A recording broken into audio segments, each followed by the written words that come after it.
Hello everybody! Welcome back to another Rambling Reaction Review. Today we have another info filler. For those of you who've been watching my videos for a while, I like to call the World of Remnant videos info filler because technically they're filler in between episodes, but they give us important information about the plot, about the world, and about the abilities the people in this world have.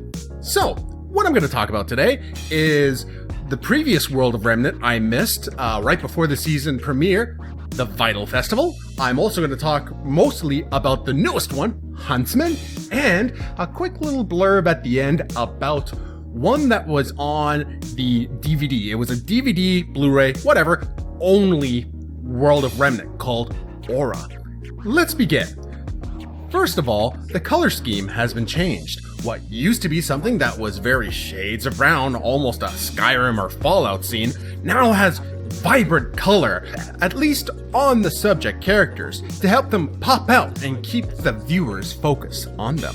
Next, animation. There's much more movement and a smoother animation to the individual characters in the newer World of Remnants than in the ones in seasons past. What used to be a sort of staggered movement in the older ones is now a very fluid and sort of smooth movement in the newer ones. Now, while these two things are very nice, especially the special animated color fills in the Vytal Festival World of Remnant episode, there are some downfalls. Mainly, it's the segmenting of the characters' moving parts. What used to be smooth lines that represented a hand-drawn style now looks something like paper puppets dancing on the screen.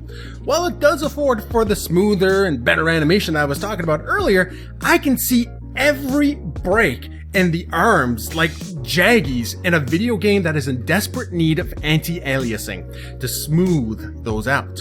Now, to hide these jaggies, you can see they used those special effects I mentioned earlier, like the animated color fills and the glow around the characters, which really helped a lot during the Vytal Festival episode. But in the newer Huntsmen episode, they weren't apparent nearly as much. So, especially when you see this foreshot of Team RWBY, I can see every single little jaggy, and I can't unsee them. And it doesn't help that it also looks like that each character was drawn by two separate people. The bodies are all jaggy, the capes and their clothes are super smooth and transparent, beautiful looking, and you also have super detailed hair.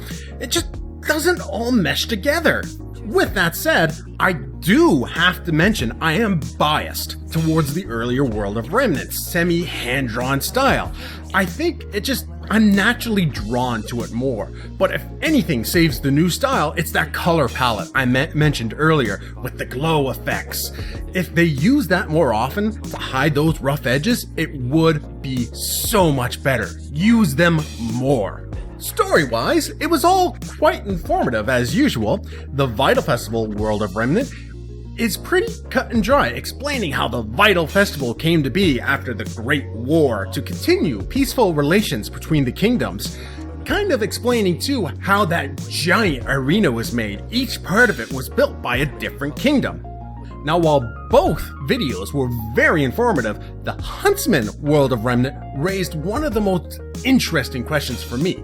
If Mantle is now a defunct kingdom, presumably from losing the Great War, then why are they still the most militaristic?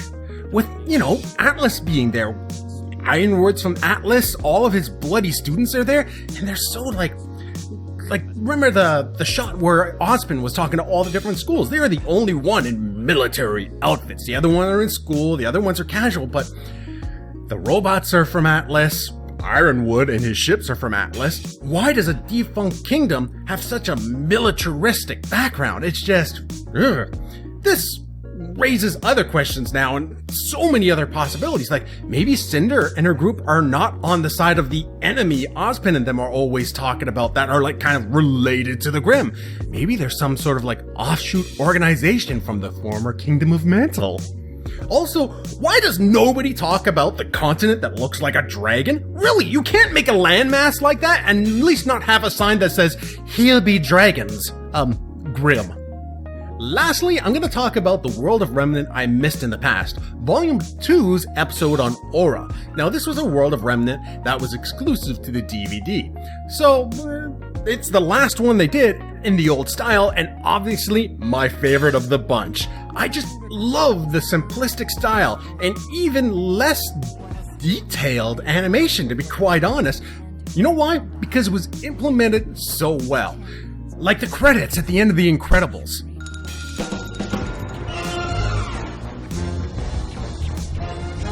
Story-wise, it talks about actually a lot of what we already can glean from the show. Aura is a defensive and offensive power that people have. Also, it leads into semblance and all that sort of jazz. But the one thing that is damn infuriating is how they tease us into thinking that they're going to show us what Ozpin's semblance is. All in all, while each style has their pluses and minuses between Volume 2 and 3, I still enjoy them both, even if it's just for the information they give us. That's why I call them info filler. But it's still filler, but at least it's canonically correct information being put out there about the World of Remnant. That's all from me for this reaction review. Sorry I kept it kind of short, but it's pretty much just info. I gave my thoughts on what I technically thought about them and any questions that sort of arise, but I couldn't really think of that much to kind of pick away at it. Aside from one style being different from the other, there's nothing really wrong with them and nothing kind of mind exploding about them, so I kept it short and sweet. If you like this video, please like and subscribe and share with your friends. As always, this is just my opinion. I'm not an expert. If you know something that I don't or just feel like debating, feel free to leave a comment below. Until next time, good night everybody!